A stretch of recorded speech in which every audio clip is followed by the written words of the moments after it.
Hello and hi. Thank you for joining me today on this very beautiful afternoon.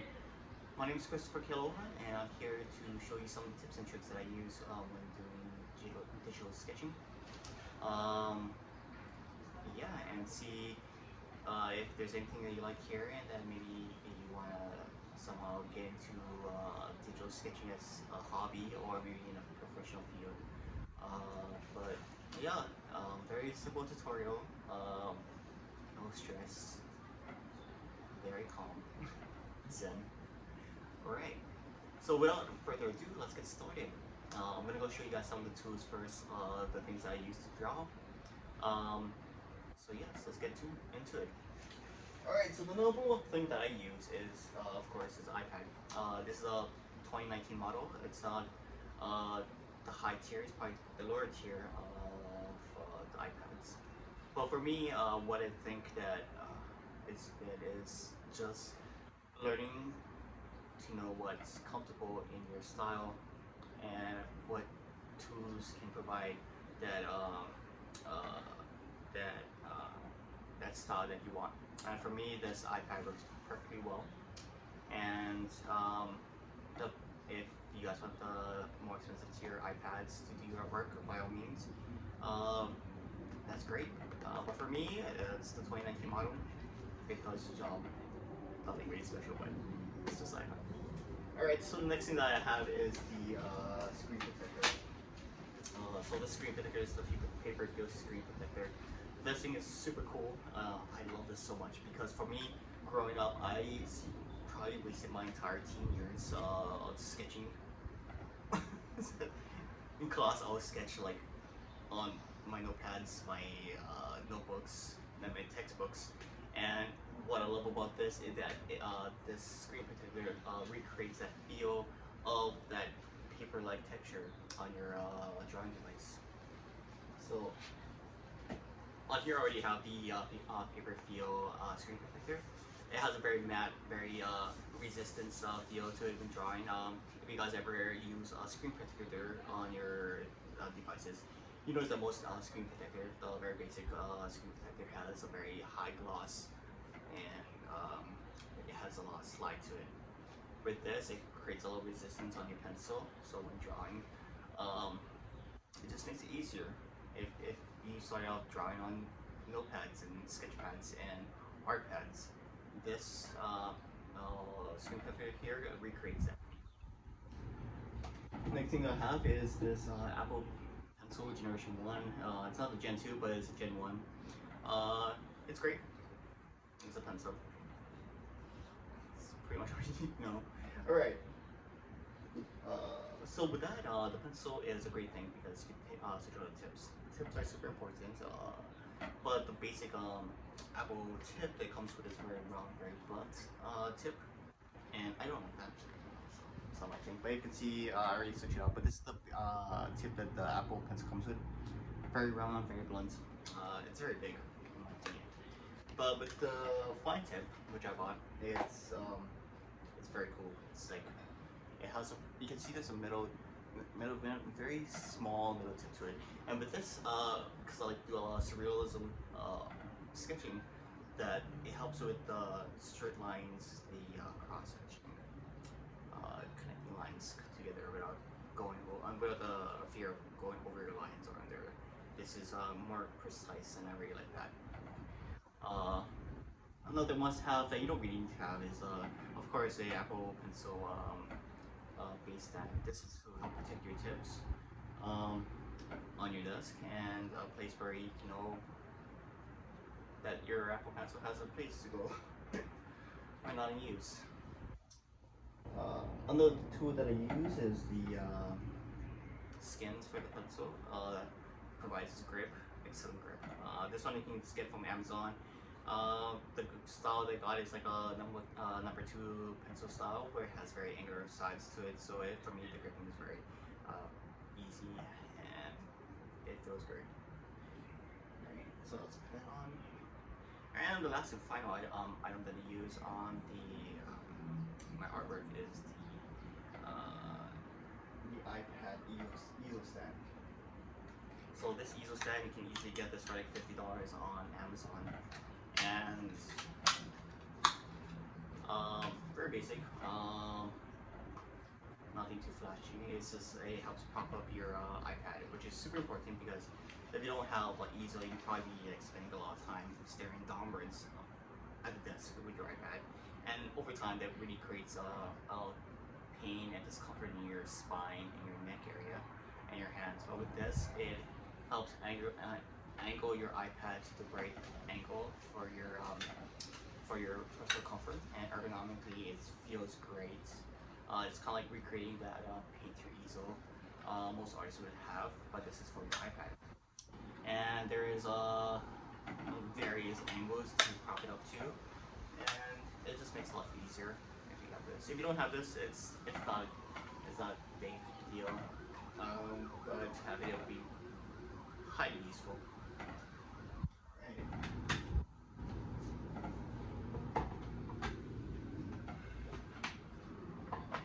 Alright, so that's everything. That's everything that I use for my sketching.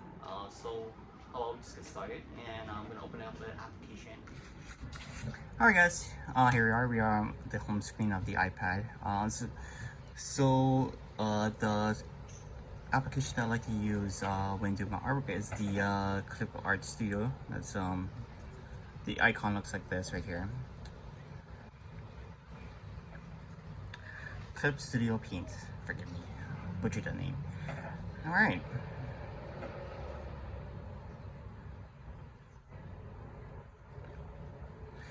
With these kind of applications, it does take some time in unloading, but once you get it open, all right. So this is where the fun begins.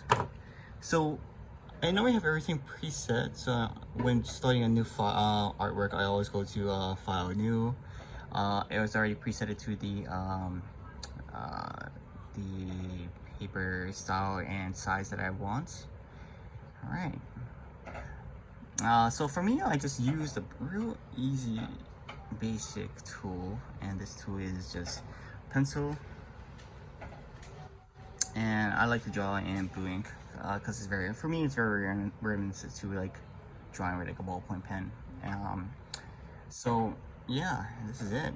This is where you're gonna spend a lot of your time drawing. And with this, we got your layers here. This is important. This is your preview right here. Opaque is like another tool that I use a lot when layering, but today we're just gonna be drawing, so we're not gonna use just one layer. And to help a lot, I always like to rename my layers. So let's see, we are gonna call this sketching. All right. So we you can see the highlighted layer is the sketching one, and we're gonna do some drawing. All right. So all right, all good to go. All right. So yeah, drawing is fun. Today I'm gonna just show you like a little basic on how to draw a face. So for me, nothing is really perfect. I like to make a lot of mistakes, and from my mistakes I like to just work around them. And I do feel like there's a lot of beauty you can find with imperfection.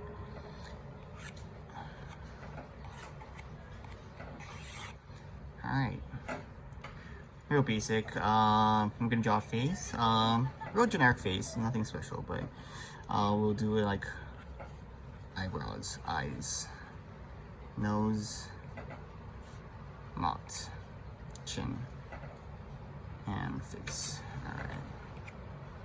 Alright. So this is gonna be front profile. And when drawing, you can always do, you can start off in any area that you want to start off first. For me, I like to start with the outside of the face.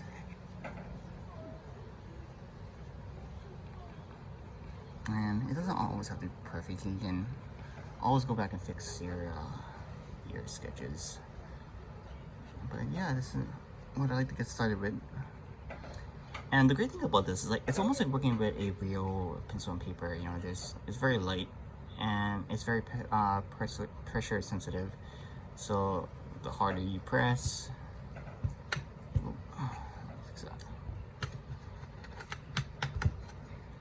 the harder you press, the darker it gets. So let's see, working the nose, mouth. And I mean, I just run my pencil back and forth in the same line direction most of the times until you start to create the shape that you want.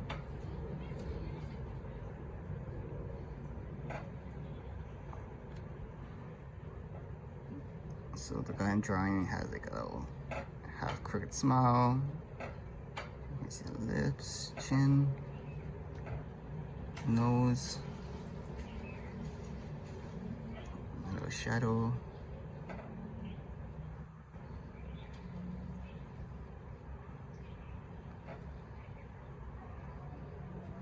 Eyes.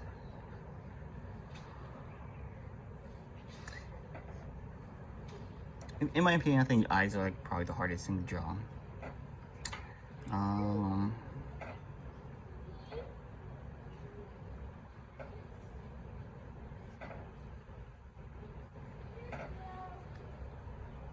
Eye folds.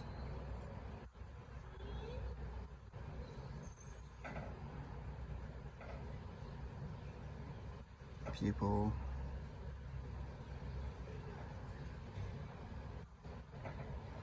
Iris.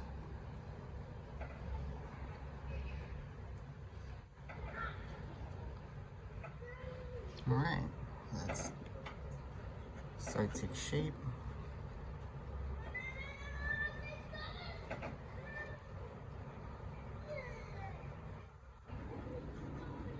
Ears.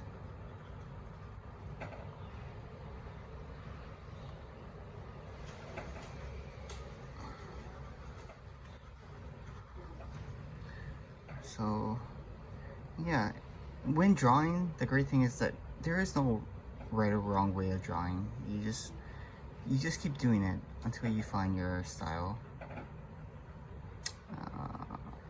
Eyebrows.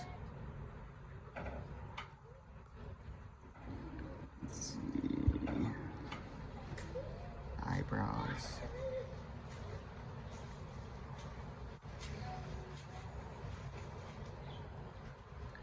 Yeah, for me, like drawing surrealism character or portrait normally takes me about roughly 3 hours on a single sit. Other people it might take longer, maybe less, but for me, I just keep going until I feel comfortable that it's right and it feels right to me, and then I stop. And once I stop on my sketches, I don't normally go back on it. It'll be rare that I go back and do like some touch up, but normally I just sketch until my heart's content. Alright, so we got the eyes. Here we go. Side stick shape. Eyebrows. Yeah, it doesn't have to be perfect. Just getting the feel of your artwork.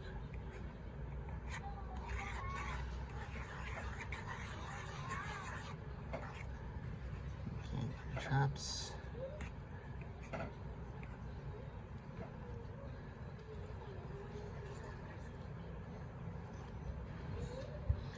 Alright. Once it starts taking place, you can always go back over your existing lines and just kind of make it more defined. Let's see, do some crazy hair.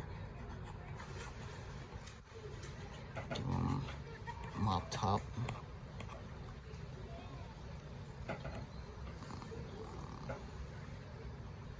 Some sideburns.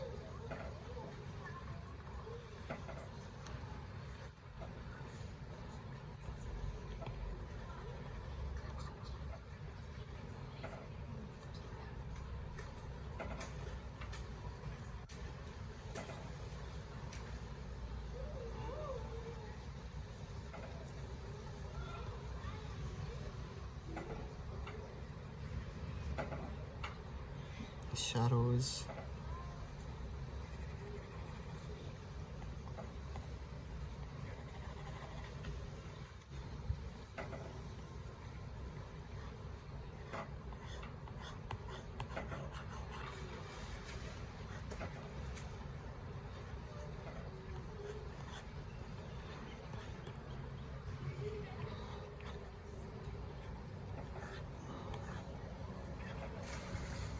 And there you go. So you see it's taking place, forms.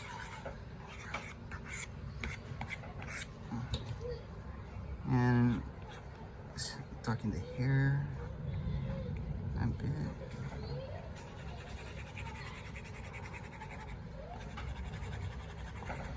There you go. There you go. Alright, so hope you guys like this. This is a very quick tutorial on just drawing. And yeah, and tools that I use when drawing. And that's pretty much it. Thank you guys for joining me today. And I hope you guys enjoyed this short tutorial video. Till next time, I'll see you guys.